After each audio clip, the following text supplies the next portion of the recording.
Injil itu tidak berbicara tentang angka. Injil tidak berbicara mengenai nominal. Tidak. Tetapi Injil itu adalah berbicara tentang Yesus, tentang karya penyelamatan Yesus.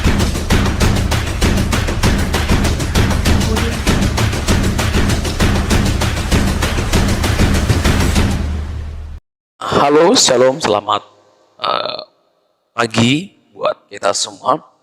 Saya berharap kabar saudara baik-baik saja dan biarlah Allah Tritunggal selalu bersama dan menjaga, menyertai kita di dalam setiap aspek kehidupan kita dimanapun kita berada. Nah, saudara-saudaraku sekalian, sebenarnya saya tidak ada niat untuk buat cuplikan video ini, tetapi saya merasa bahwa saya perlu sampaikan ini supaya orang juga banyak yang tahu tentang apa yang dimaksud dengan Injil. Tetapi sebelum jauh pembahasan mengenai Injil, saya perlu sampaikan bahwa sekali-sekali memang kita anak-anak muda harus berani tampil mengabarkan Injil yang sebenar. Karena banyak orang pemikiran bahwa Injil itu adalah Matius, Markus, Lukas, Yohanes. Kenapa mereka bisa beranggapan demikian? Karena mereka hanya tahu dan hanya sebatas tahu, tapi tidak mau tahu. Nah, itulah yang menjadi landasan saya kenapa saya harus buat cuplikan video ini. Seorang saudara saya ketika dia menjawab pertanyaan di sosial media. Nah, sosial media yang saya maksudkan adalah platform aplikasi TikTok. Di mana ketika saya scroll TikTok, ada satu akun dari saudara saya, Bang Yanto Abraham Muid, nama akunnya, di mana di dalam video itu Bang Yanto menjawab pertanyaan. Ya, pertanyaannya begini. Di dalam video itu saudara Yanto Abraham Muid atau Bang Yanto menjawab pertanyaan dari saudara Solahuddin 269. Di mana pertanyaannya ini begini. Apakah kakak percaya Al-Quran? Kalau tidak percaya berarti kakak sendirilah yang menolak Injil. Jadi saudara Solahuddin bertanya, apakah Bang Yanto percaya akan Al-Quran?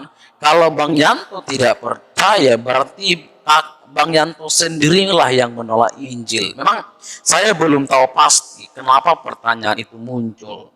Lalu saya scroll lagi pertanyaan, lalu saya menjumpai pertanyaan begini.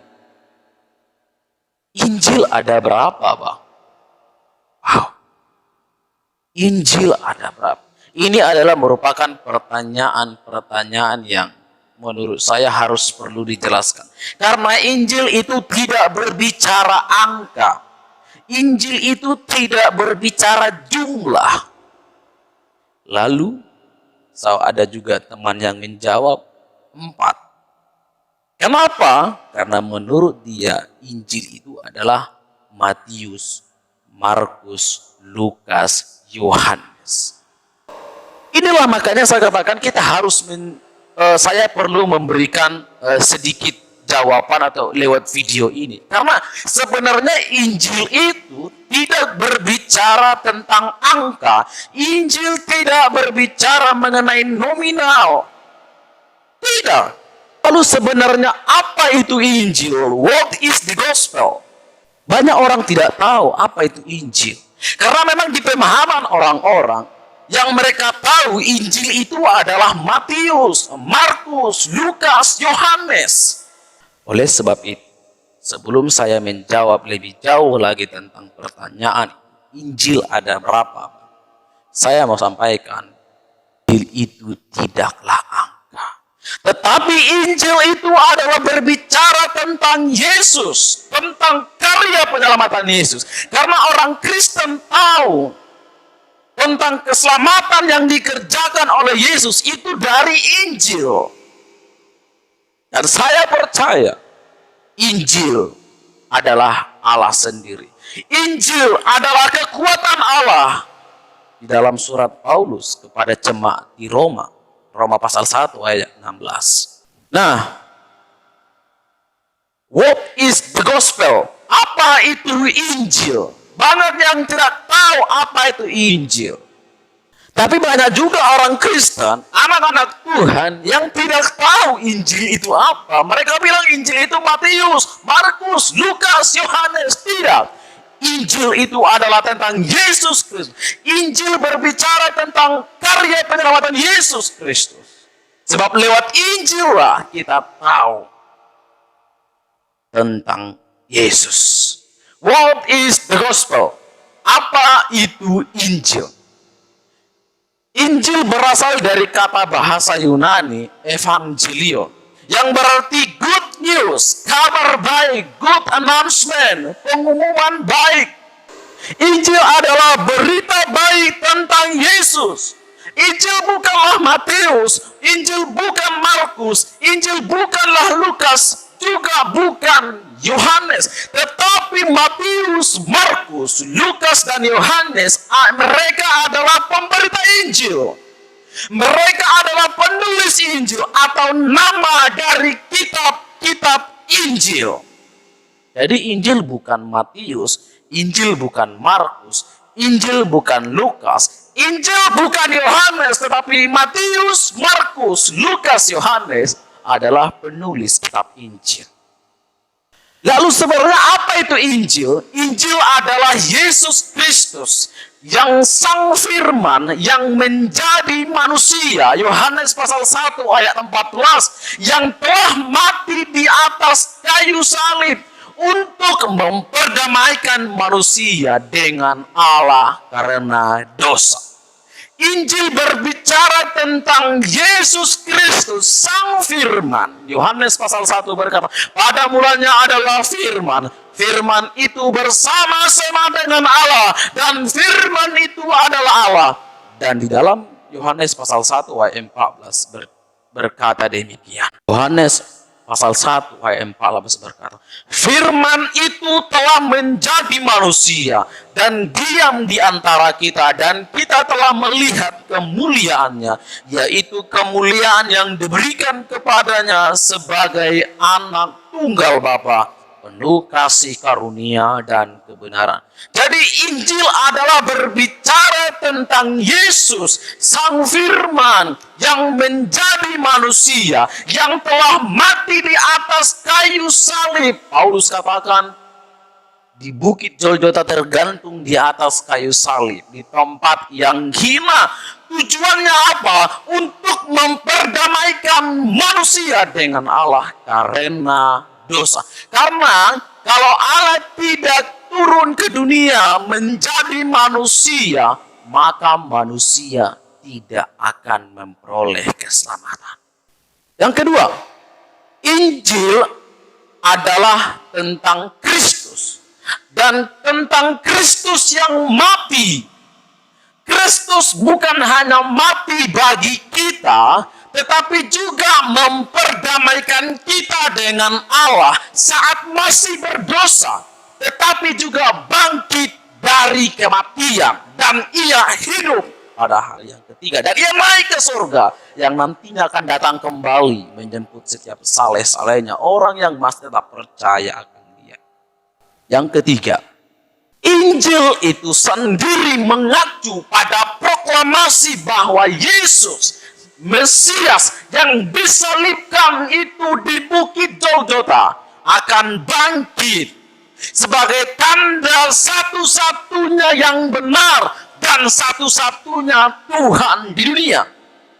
Sebab hanya Yesus yang berjanji pada hari ketiga anak manusia akan bangkit dari antara orang mati. Jadi sudah jelas bahwa Injil itu bukan Matius, Markus, Lukas, Yohanes, tetapi Injil adalah berita baik, good news.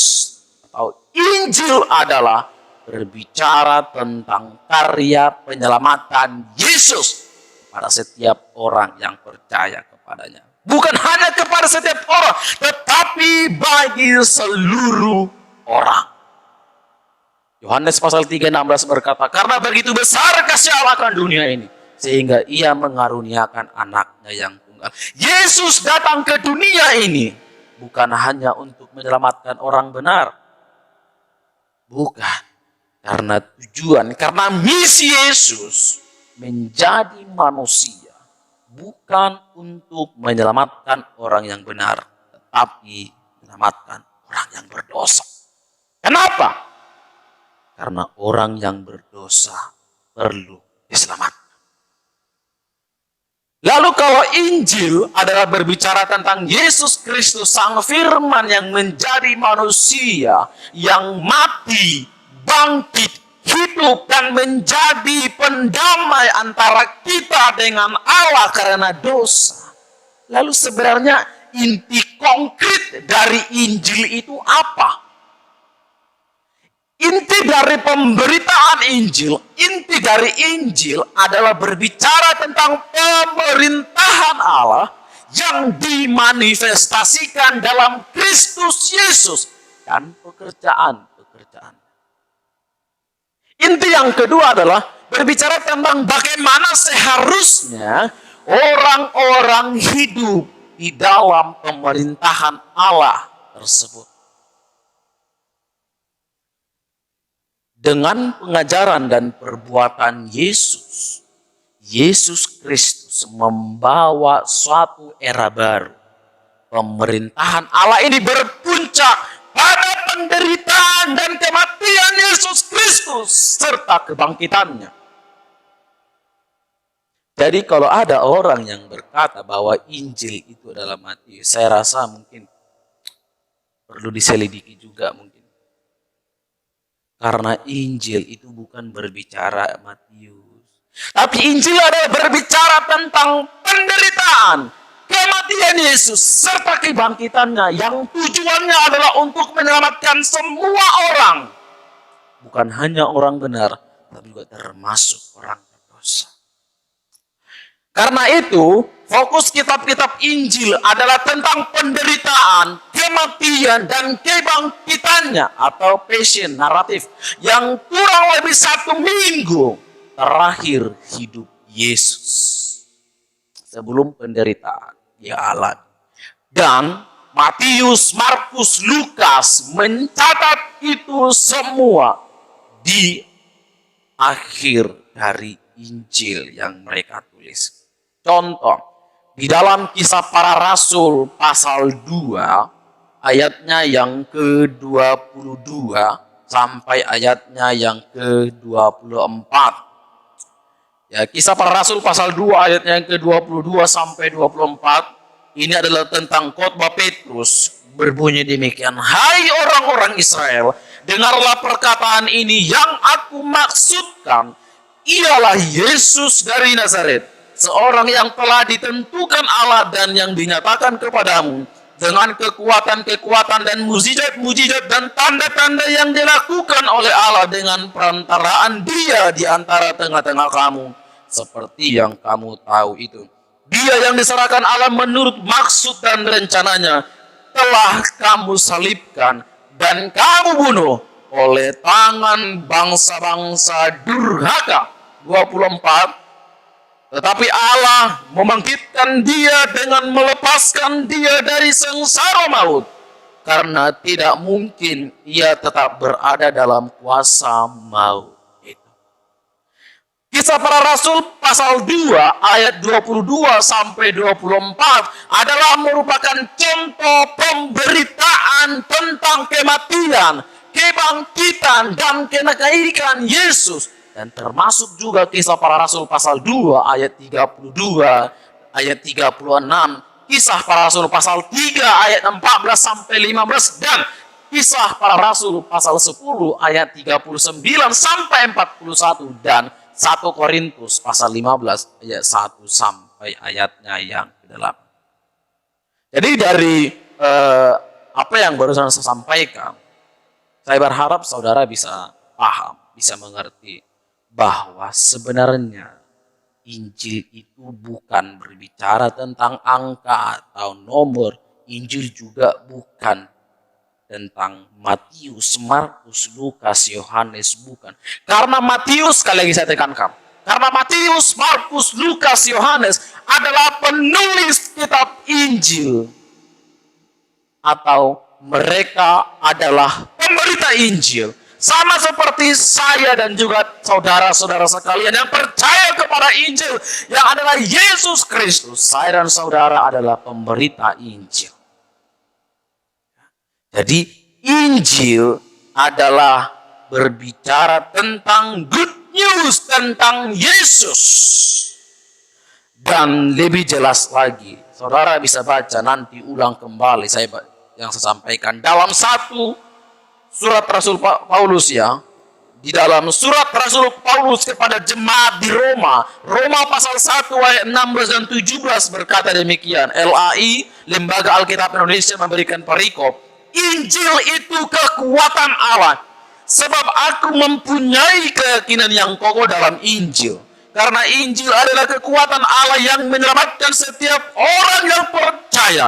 Pertama-tama orang Yahudi, tapi juga orang Yunani. Sebab di dalamnya nyata kebenaran Allah yang bertolak dari iman dan memimpin kepada iman, seperti ada tertulis, orang benar akan hidup oleh iman. Jadi saya sampaikan kembali bahwa Injil adalah berbicara tentang berita tentang pribadi Yesus Kristus. Injil adalah berita good news tentang karya penyelamatan Yesus Kristus. Sang firman yang menjadi manusia dengan satu misi untuk menyelamatkan saya dan saudara, untuk menjadi pendamai antara saya dan saudara yang percaya kepada Yesus, pendamai antara saya dan saudara dengan Allah karena dosa. Karena kalau Yesus Kristus tidak menjadi manusia, kita akan tetap hidup di dalam kegagalan, dalam arti hidup di dalam dosa, yang artinya tidak ada keselamatan akan kita peroleh. Sebab keselamatan itu hanya diperoleh di dalam Yesus Kristus. Terima kasih. Saya harap video ini boleh menjadi edukasi bagi teman-teman sekalian.